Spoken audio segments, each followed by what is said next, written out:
નમસ્કાર, ન્યૂઝ બુલેટિનમાં આપનું સ્વાગત છે। હું છું પંકજ। આજે બંધારણ દિવસની ઉજવણી થઈ રહી છે, ત્યારે પ્રધાનમંત્રી નરેન્દ્ર મોદી જે કાર્યક્રમમાં સંબોધન કરવાના છે, સીધી તસવીરો આપને દિલ્હીથી બતાવી રહ્યા છીએ। સંસદના સેન્ટ્રલ હોલમાં તેઓ થોડી જ વારમાં સંબોધન કરશે। હાલ પીએમ નરેન્દ્ર મોદી સંસદના સેન્ટ્રલ હોલ ખાતે પહોંચી ગયા છે। આજે બંધારણ દિવસની ઉજવણી દેશભરમાં થઈ રહી છે। રાજ્યમાં પણ અરવલ્લીથી મુખ્યમંત્રીએ પ્રારંભ કરાવ્યો છે, ત્યારે દિલ્હીમાં સેન્ટ્રલ હોલ ખાતે પ્રધાનમંત્રી નરેન્દ્ર મોદી પહોંચ્યા છે। થોડી જ વારમાં પીએમ મોદી आज बंधारण दिवस पर संबोधन करशे।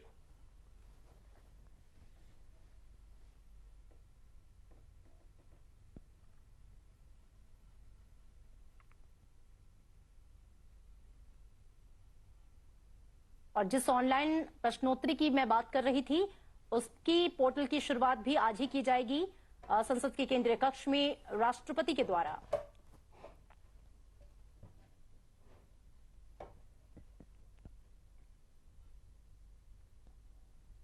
और राष्ट्रपति रामनाथ कोविंद का आगमन हो चुका है। हाथ जोड़कर सभी का अभिवादन उन्होंने स्वीकार किया और उसके बाद उनका प्रवेश अंदर की ओर होता हुआ संसद के केंद्रीय कक्ष में, जहां पर आज एक विशेष, एक भव्य कार्यक्रम का आगाज होना है, शुभारंभ होना है। कार्यक्रम में राष्ट्रपति, उपराष्ट्रपति, प्रधानमंत्री का संबोधन भी होगा।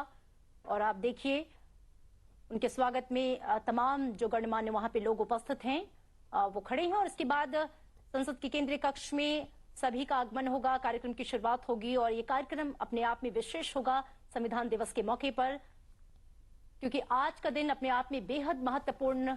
आज के दिन यानी कि 26 नवंबर 1949 को देश की आत्मा, देश के कानून, उस किताब जिसका स्थान देश में सर्वोच्च स्थान पर है यानी कि संविधान, उसको अंगीकार किया गया।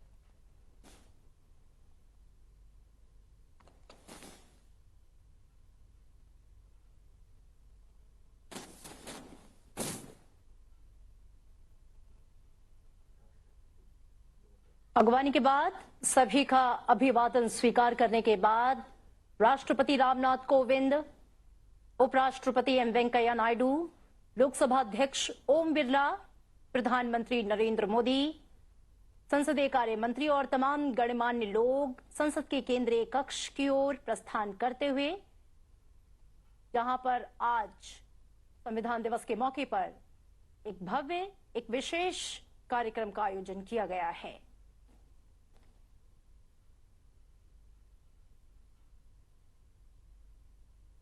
क्योंकि आज ही के दिन यानी कि 26 नवंबर 1949 को पूरे विश्व का सबसे बड़ा लिखित संविधान जो है वो अंगीकार किया गया, उसे बनाकर तैयार किया गया। और उसके बाद उसे 26 जनवरी 1950 को पूरे देश में लागू किया गया।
सभा में मौजूद सभी माननीय विशिष्टजनों को सादर नमस्कार।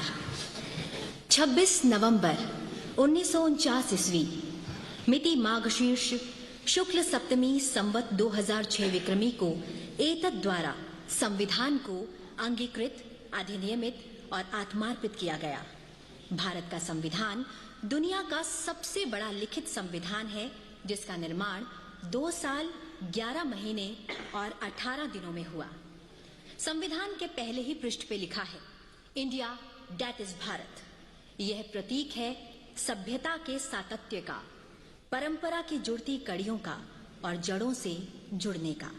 और हम सभी के लिए बड़े हर्ष और गर्व की बात है कि इस वर्ष देश संविधान के अंगीकार किए जाने की 72वीं वर्षगांठ मना रहा है। और इस कार्यक्रम को शुभारंभ करने के लिए मैं अनुरोध करती हूं माननीय संसदीय कार्य मंत्री जी से कि वे स्वागत भाषण प्रस्तुत करें।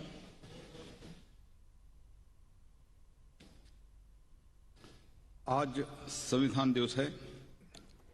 इस शुभ अवसर पर आयोजित इस कार्यक्रम में मैं महामहिम राष्ट्रपति, उपराष्ट्रपति जी, माननीय प्रधानमंत्री जी, माननीय अध्यक्ष लोकसभा, माननीय उपसभापति राज्यसभा और मेरे साथी मंत्रीगण, लोकसभा और राज्यसभा सदस्यों का, यहाँ उपस्थित और सभी गण्य नागरिक बंधुओं का और वर्चुअली जो जुड़े हैं उन सभी और भाई और बहनों का मैं हार्दिक स्वागत करता हूं।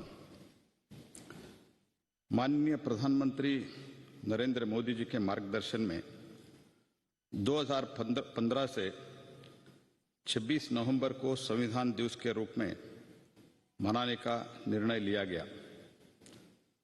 माननीय प्रधानमंत्री जी का संविधान लोकाचार और मूल्यों के प्रति प्रतिबद्धता को संविधान गौरव यात्रा से समझा जा सकता है।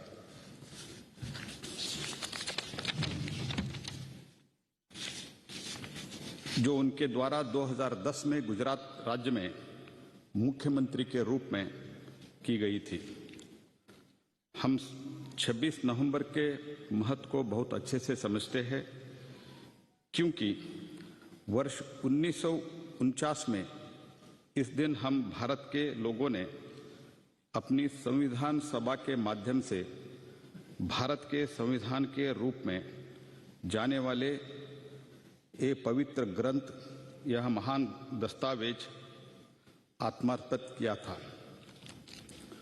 हम ये भी जानते हैं, संविधान एक मूलभूत और गतिशील पवित्र ग्रंथ और दस्तावेज है, जो राज्य के नीति निर्देशक सिद्धांतों की मौलिक अधिकार और सबसे महत्वपूर्ण मौलिक कर्तव्य के माध्यम से देश का शासन व्यवस्था चलाता है और जीवन के सभी क्षेत्रों में विकास के पथ पर अग्रसित करता है। ये सर्वविदित है कि हम प्रत्येक अपने मौलिक कर्तव्यों का निष्ठापूर्वक पालन करता है तो मौलिक अधिकारों का कोई मांग नहीं होगी, क्योंकि वे एक दूसरे के पूरक है। आज पूरा देश और दुनिया भर सभी भारतीय माननीय राष्ट्रपति के भाषण के समापन के बाद संविधान की प्रस्तावना को पढ़ने में शामिल होंगे। आजादी के अमृत महोत्सव के इस शुभ संदर्भ में संसदीय कार्य मंत्रालय में 2 पोर्टल विकसित किया है। पहला 23 भाषाओं में 22 राज्यभाषा और अंग्रेजी में संविधान की प्रस्तावना के ऑनलाइन वाचन और दूसरा संविधान लोकतंत्र पर ऑनलाइन प्रश्नोत्तरी क्विज, जिसमें कोई भी कहीं से भाग ले सकता है और ऑनलाइन प्रमाण पत्र प्राप्त कर सकता है।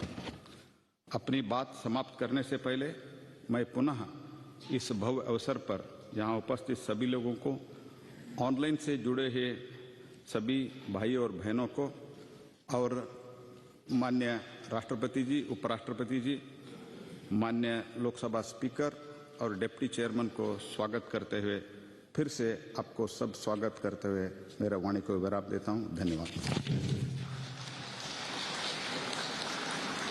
धन्यवाद माननीय संसदीय कार्य मंत्री जी। अब मैं अनुरोध करती हूँ माननीय लोकसभा अध्यक्ष श्री ओम बिरला जी से कि वे सभा में मौजूद सभी विशिष्ट अतिथियों को संबोधित करें। सभी देशवासियों को संविधान दिवस की हार्दिक शुभकामनाएं। 72 वर्ष पहले आज के दिन हमारे संविधान का अंगीकरण हुआ था और हमारे देश ने शांति, प्रगति और समानता के संकल्प के साथ अपनी विकास यात्रा शुरू की थी। संविधान हमारी सांस्कृतिक विरासत, शासक मूल्यों एवं आदर्शों का पवित्र ग्रंथ है। ये हमारे अधिकारों का स्रोत है जो हमारे दायित्वों का बोध भी कराता है। संविधान एक भावना है जो हमें जोड़ने की ताकत देती है। संविधान जनता के आशाओं, अपेक्षाओं और उम्मीदों को पूर्ण करने का मार्ग भी दिखाता है। हमारा संविधान देश की एकता और अखंडता एवं नागरिकों की डिग्निटी, इन मूल मंत्रों को साकार करता है। इन्हें अक्षुण्ण रखना हमारा नैतिक दायित्व है। ये ग्रंथ मात्र कानूनी मार्गदर्शन की व्यवस्था तक सीमित नहीं है, ये बल्कि सामाजिक आर्थिक परिवर्तन का दस्तावेज भी है। ऐसे अद्भुत संविधान के निर्माण करने वाले हमारे महान संविधान मनीषियों को मैं नमन करता हूं। हमारा संविधान आधुनिक गीता की तरह है जो हमें निरंतर कार्य करने की प्रेरणा देता है और राष्ट्र के प्रति अपने कर्तव्यों को बोध भी कराता है। यदि हम सब जनप्रतिनिधि, नागरिक, सभी संस्थाएं अपने कर्तव्यों को सामूहिकता के साथ पूरा करने का संकल्प लें तो प्रत्येक देशवासी के जीवन को बेहतर बनाते हुए एक भारत श्रेष्ठ भारत को साकार कर सकते हैं। हमारे प्रगतिशील संविधान को देश विदेश हर जगह सम्मान की दृष्टि से तथा प्रेरणा के स्रोत के रूप में देखा जाता है, क्योंकि हमारे जीवंत लोकतंत्र तथा देश के उज्जवल भविष्य के निर्माण में इसकी प्रमुख भूमिका रही है। हमारे संविधान ने नागरिकों के लिए न्याय, स्वतंत्रता एवं समानता के मौलिक अधिकारों की व्यवस्था की है। पर आज अवसर है कि हम संविधान दिवस के दिन अपने कर्तव्यों पर भी विचार करें, मंथन करें। संसद में हम देश की 135 करोड़ जनता का प्रतिनिधित्व करते हैं।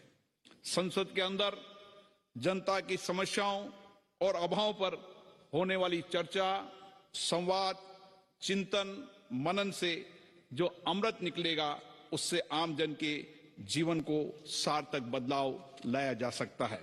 जनप्रतिनिधि होने के नाते हमारा ये दायित्व बनता है कि हम अपनी लोकतांत्रिक संस्थाओं में मर्यादित और गरिमापूर्ण आचरण करें।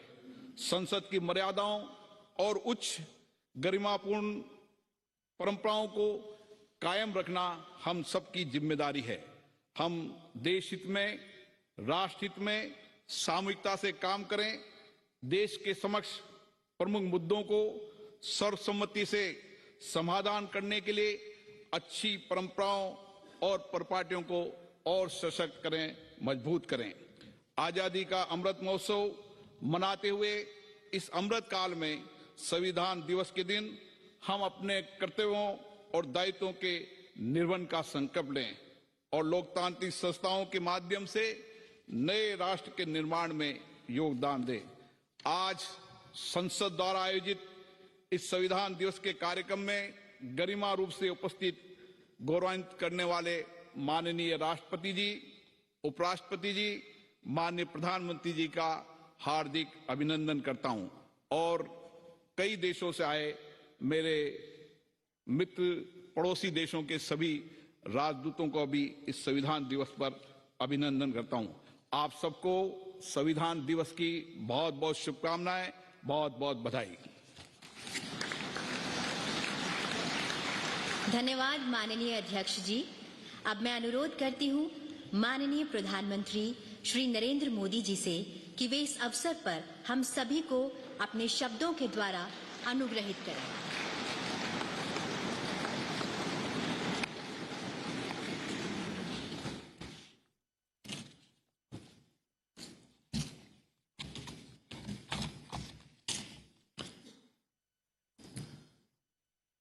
आदरणीय राष्ट्रपति जी, आदरणीय उपराष्ट्रपति जी, आदरणीय स्पीकर महोदय, मंच पर विराजमान सभी वरिष्ठ महानुभाव और सदन में उपस्थित संविधान के प्रति समर्पित सभी भाइयों और बहनों, आज का दिवस बाबा साहब आम्बेडकर,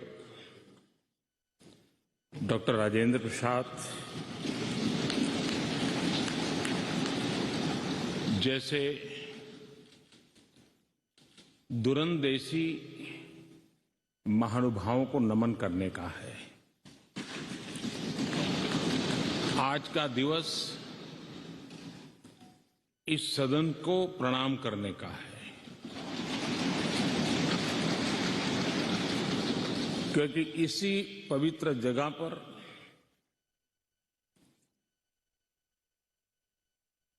महीनों तक भारत के विद्वज्जनों ने, एक्टिविस्टों ने देश के उज्जवल भविष्य के लिए व्यवस्थाओं को निर्धारित करने के लिए मंथन किया था और उसमें से संविधान रूपी अमृत हमें प्राप्त हुआ है, जिसने आजादी के इतने लंबे कालखंड के बाद हमें यहां पहुंचाया है। आज पूज्य बापू को भी नमन करना है। आजादी की जंग में जिन जिन लोगों ने अपना बलिदान दिया, अपना जीवन खपाया, उन सबको भी नमन करने का यह अवसर है। आज 26/11 हमारे लिए एक ऐसा दुखद दिवस, जब देश के दुश्मनों ने देश के भीतर आकर के मुंबई में वह ऐसी आतंकवादी घटना को अंजाम दिया। भारत के संविधान में सूचित देश के सामान्य मानवीय की रक्षा की जिम्मेवारी के तहत अनेक हमारे वीर जवानों ने उन आतंकवादियों से लोहा लेते लेते अपने आप को समर्पित कर दिया, सर्वोच्च बलिदान दिया। मैं आज 26/11 को उन सभी बलिदानियों को भी आदरपूर्वक नमन करता हूं।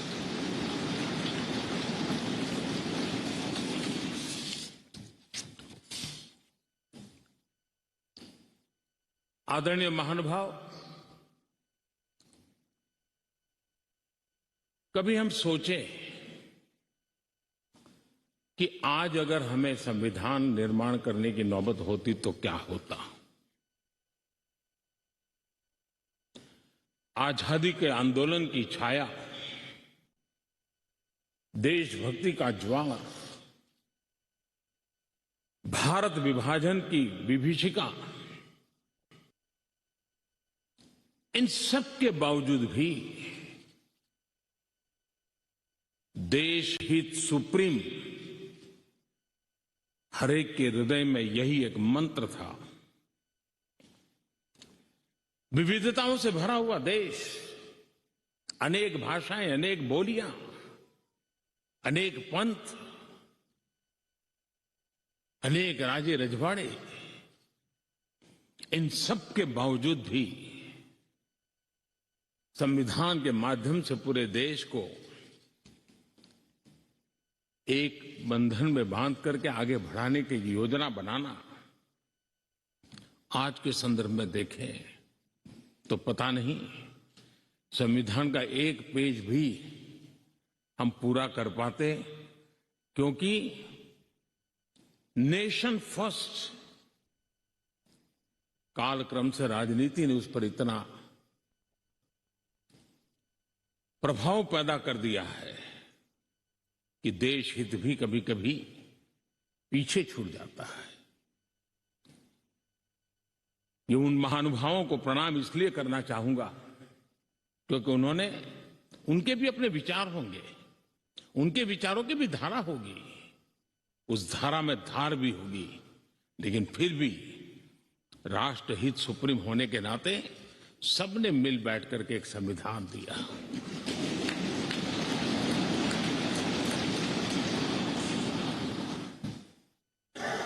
साथियों, हमारा संविधान ये सिर्फ अनेक धाराओं का संग्रह नहीं है। हमारा संविधान सहस्त्रों वर्ष की भारत की महान परंपरा, अखंड धारा, उस धारा की आधुनिक अभिव्यक्ति है।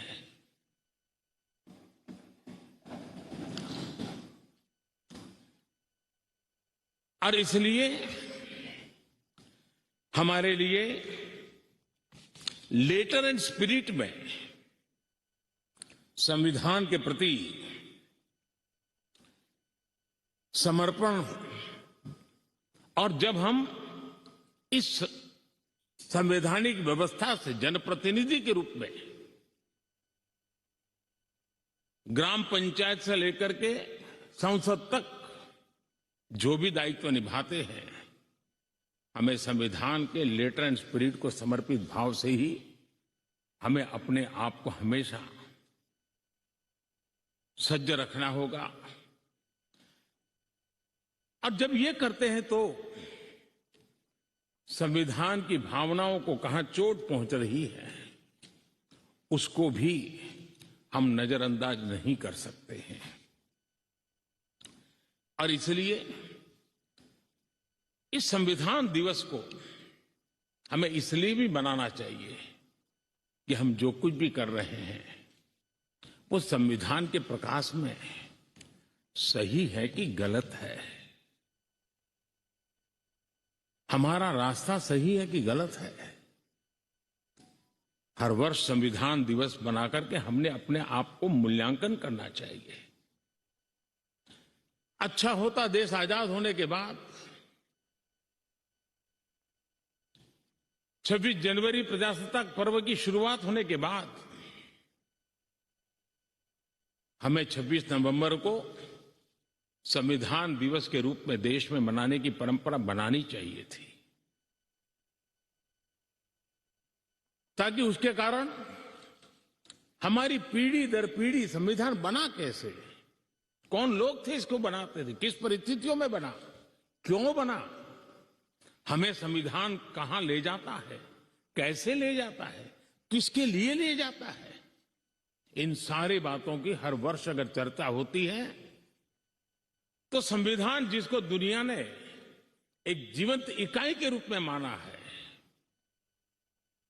एक सामाजिक दस्तावेज के रूप में माना है, विविधता भरे देश के लिए ये एक बहुत बड़ी ताकत के रूप में पीढ़ी दर पीढ़ी अवसर के रूप में काम आता। लेकिन कुछ लोग इसे चूक गए। लेकिन जब बाबा साहब आंबेडकर के 125वीं जयंती थी, हम सबको लगा कि इससे बड़ा पवित्र अवसर क्या हो सकता है कि बाबा साहब आंबेडकर ने इस देश को जो बहुत बड़ा नजराना दिया है, उसको हम हमेशा हमेशा के लिए स्मृति ग्रंथ के रूप में याद करते रहें। और इसी में से, और मुझे याद है जब सदन में इस विषय पर मैं बोल रहा था 2015 में बाबा साहब आम्बेडकर की 150वीं जयंती के निमित्त इस काम की घोषणा करते समय, तब भी विरोध आज नहीं हो रहा है, उस दिन भी हुआ था कि 26 नवंबर कहां से ले आए, क्यों कर रहे हो, क्या जरूरत थी। बाबा साहब आम्बेडकर का नाम हो और आपके मन में ये भाव उठे, ये देश अब सुनने के लिए तैयार नहीं है।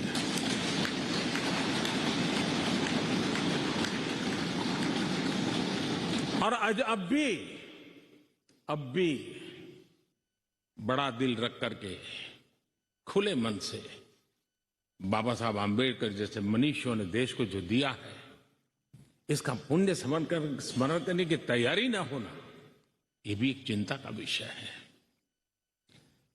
साथियों, भारत एक संवैधानिक लोकतांत्रिक परंपरा है। राजनीतिक दलों का अपना एक अहम महत्व है और राजनीतिक दल भी हमारी संविधान की भावनाओं को जन जन तक पहुंचाने का एक प्रमुख माध्यम है। लेकिन संविधान की भावना को भी चोट पहुंची है। संविधान के एक एक धारा को भी चोट पहुंची है, जब राजनीतिक दल अपने आप में अपना लोकतांत्रिक कैरेक्टर खो देते हैं। जो दल स्वयं लोकतांत्रिक कैरेक्टर खो चुके हो, वो लोकतंत्र की रक्षा कैसे कर सकते हैं।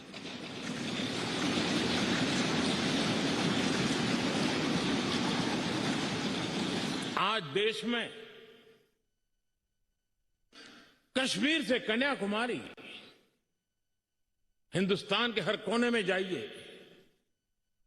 भारत एक ऐसे संकट की तरफ बढ़ रहा है जो संविधान को समर्पित लोगों के लिए चिंता का विषय है, लोकतंत्र के प्रति आस्था रखने वालों के लिए चिंता का विषय है, और वो है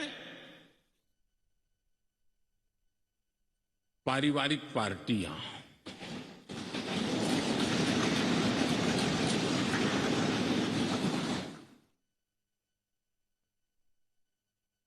राजनीतिक दल, party for the family, party by the family,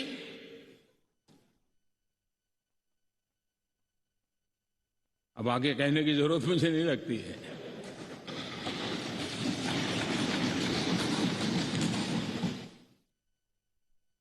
Kashmir से कन्याकुमारी हरी राजनीतिक दलों की तरफ देखिए, ये लोकतंत्र की भावना के खिलाफ है। संविधान हमें जो कहता है उसके विपरीत है। और जब मैं ये कहता हूं कि पारिवारिक पार्टियां, इसका मतलब मैं ये नहीं करता हूं कि एक परिवार में से एक से अधिक लोग राजनीति में ना आए। जी नहीं, योग्यता के आधार पर जनता के आशीर्वाद से किसी परिवार से एक से अधिक लोग राजनीति में जाएं, इससे पार्टी परिवारवादी नहीं बन जाती है।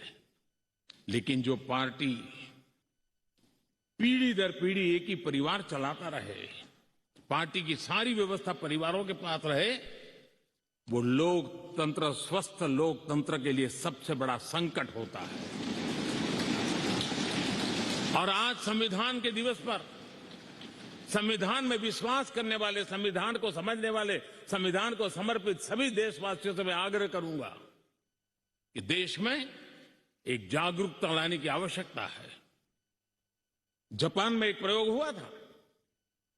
जापान में देखा गया कि कुछ ही पॉलिटिकल फैमिली ही व्यवस्था में चल रहे हैं, तो किसी ने बीड़ा उठाया था कि वो नागरिकों को तैयार करेंगे और पॉलिटिकल फैमिली के बाहर के लोग निर्णय प्रक्रिया में कैसे आए। और बड़ी सफलतापूर्वक 30-40 साल लगे, लेकिन करना पड़ा। लोकतंत्र को समृद्ध करने के लिए हमें भी हमारे देश में ऐसी चीजों की ओर जाने की आवश्यकता है, चिंता करने की आवश्यकता है, देशवासियों को जगाने की आवश्यकता है। उसी प्रकार से हमारे यहां भ्रष्टाचार, क्या हमारा संविधान भ्रष्टाचार को अनुमति देता है?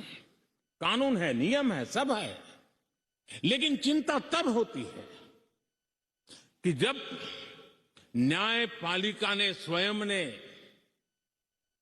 किसी को अगर भ्रष्टाचार के लिए घोषित कर दिया हो, भ्रष्टाचार के लिए सजा हो चुकी हो, लेकिन राजनीतिक स्वार्थ के कारण उसका भी महिमा मंडन चलता रहे, भ्रष्टाचार को नजरअंदाज करके सिद्ध हुई हकीकतों के बावजूद भी जब राजनीतिक लाभ के लिए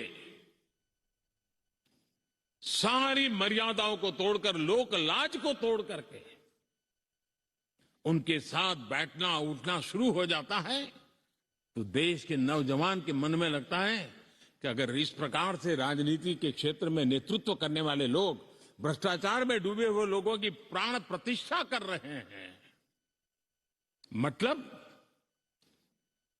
उनको भी वो मिलता रास्ता मिल जाता है कि भ्रष्टाचार के रास्ते पर चलना बुरा नहीं है।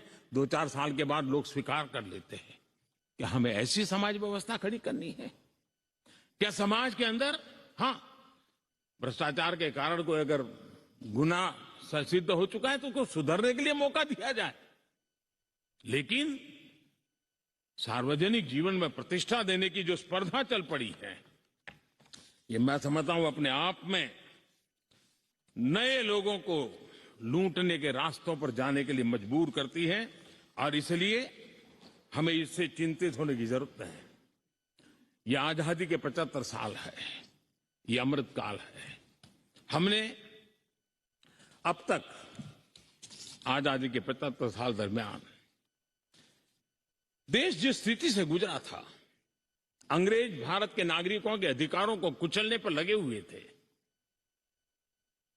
और उसके कारण हिंदुस्तान के नागरिकों को उसके अधिकार मिले, इसके लिए लड़ना बहुत स्वाभाविक था और जरूरी भी था। महात्मा गांधी समेत हर कोई भारत के नागरिकों को उनके अधिकार मिले, इसलिए वो लड़ते रहे, ये बहुत स्वाभाविक है। लेकिन ये भी सही है कि महात्मा गांधी ने आजादी के आंदोलन में भी अधिकारों के लिए लड़ते लड़ते भी देश को कर्तव्य के लिए तैयार करने के लिए लगातार कोशिश की थी। उन्होंने भारत के नागरिकों में उस बीज को बोने की लगातार कोशिश की थी कि सफाई करो, प्रौढ़ शिक्षा करो, नारी सम्मान करो, नारी गौरव करो, नारी को एम्पावर करो, खादी पहनो, स्वदेशी का विचार, आत्मनिर्भर भारत का विचार, कर्तव्यों की तरफ महात्मा गांधी लगातार देश को तैयार करते रहे। लेकिन आजादी के बाद महात्मा गांधी ने जो कर्तव्य के बीज बोए थे, वो आजादी के बाद वटवृक्ष बन जाने चाहिए थे, लेकिन दुर्भाग्य से शासन व्यवस्था ऐसी बनी कि उसने अधिकार अधिकार अधिकार के ही बातें करके लोगों को एक ऐसी अवस्था में रखा कि हम हैं तो आपके अधिकार पूरे होंगे। अच्छा होता देश आजाद होने के बाद कर्तव्य पर बल दिया गया होता तो अधिकारों की अपने आप रक्षा होती।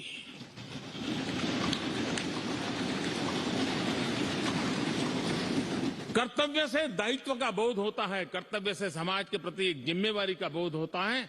अधिकार से कभी कभी एक याचक वृत्ति पैदा होती है कि मुझे मेरा अधिकार मिलना चाहिए, यानी समाज को कुंठित रखने की कोशिश होती है। कर्तव्य के भाव से सामान्य मानवीय के जीवन में एक भाव होता है कि ये मेरा दायित्व है, मुझे इसको निभाना है, मुझे करना है, और जब मैं कर्तव्य का पालन करता हूं तो अपने आप किसी के अधिकार की रक्षा हो जाती है, किसी के अधिकार का सम्मान हो जाता है, किसी के अधिकार का गौरव हो जाता है, और उसके कारण कर्तव्य भी बनते हैं और अधिकार भी चलते हैं और स्वस्थ समाज की रचना होती है। आजादी के अमृत महोत्सव में हमारे लिए बहुत आवश्यक है कि हम कर्तव्य के माध्यम से अधिकारों की रक्षा करने के रास्ते पर चल पड़े। कर्तव्य का वो पथ है जिसमें अधिकार की गारंटी है। कर्तव्य का वो पथ है जो अधिकार सम्मान के साथ दूसरे को सुपुर्द करता है, उसके हक को दे देता है। और इसलिए आज जब हम संविधान के दिवस को मना रहे हैं, तब हमारे भीतर भी यही भाव निरंतर जगता रहे कि हम कर्तव्य पथ पर चलते रहें। कर्तव्य को जितनी अधिक मात्रा में निष्ठा और तपस्या के साथ हम मनाएंगे, हर किसी के अधिकारों की रक्षा होगी। और आजादी के दीवानों ने जिन सपनों को लेकर के भारत को बनाया था, उन सपनों को पूरा करने का सौभाग्य आज हम लोगों को मिला है। हम लोगों ने मिलकर के उन सपनों को पूरा करने में कोई कसर नहीं छोड़नी चाहिए। मैं फिर एक बार स्पीकर महोदय का इस महत्वपूर्ण अवसर के लिए बहुत बहुत बधाई देता हूं, अभिनंदन करता हूं। उन्होंने इस कार्यक्रम की रचना की। ये कार्यक्रम किसी सरकार का नहीं था, ये कार्यक्रम किसी राजनीतिक दल का नहीं था, ये कार्यक्रम किसी प्रधानमंत्री ने आयोजित नहीं किया गया था। ये सदन का गौरव होते हैं स्पीकर, सदन का ये स्थान गौरवपूर्ण होता है। स्पीकर की एक गरिमा होती है, बाबा साहब आंबेडकर की गरिमा होती है, संविधान की अपनी गरिमा होती है। हम सब उन महान पुरुषों को प्रार्थना करें कि वो हमें शिक्षा दें, ताकि हम हमेशा स्पीकर पद की गरिमा बनाए रखें, बाबा साहब आंबेडकर का गौरव बनाए रखें और संविधान का गौरव बनाए रखें। इसी की अपेक्षा के साथ आप सबका बहुत बहुत धन्यवाद।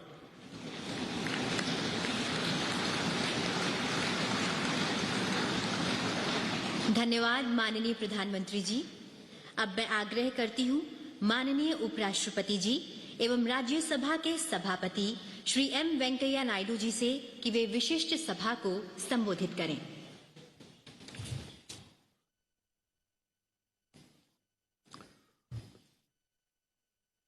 महामहिम राष्ट्रपति जी, माननीय प्रधानमंत्री जी, माननीय लोकसभा अध्यक्ष जी और माननीय संसदीय कार्य मंत्री जी और राज्यसभा में सदन का नेता, राज्यसभा का उपाध्यक्ष और आज इस महोत्सव में भाग लेने वाले सम्माननीय सदस्यगण और विदेशी राजदूतगण और अन्य महानुभाव, बहनों और भाइयों, आज यहाँ एक ऐतिहासिक दिन मनाने के लिए उपस्थित है हम सब लोग। वही दिन जब 1949 में संविधान सभा द्वारा भारत के संविधान को अंगीकार किया था। यह संविधान निर्माताओं के प्रेरणास्पद दृष्टि को याद करने और उस दृष्टि को साकार करने के लिए 72 वर्षों से जारी हमारा प्रयासों पर विचार करने का अवसर है।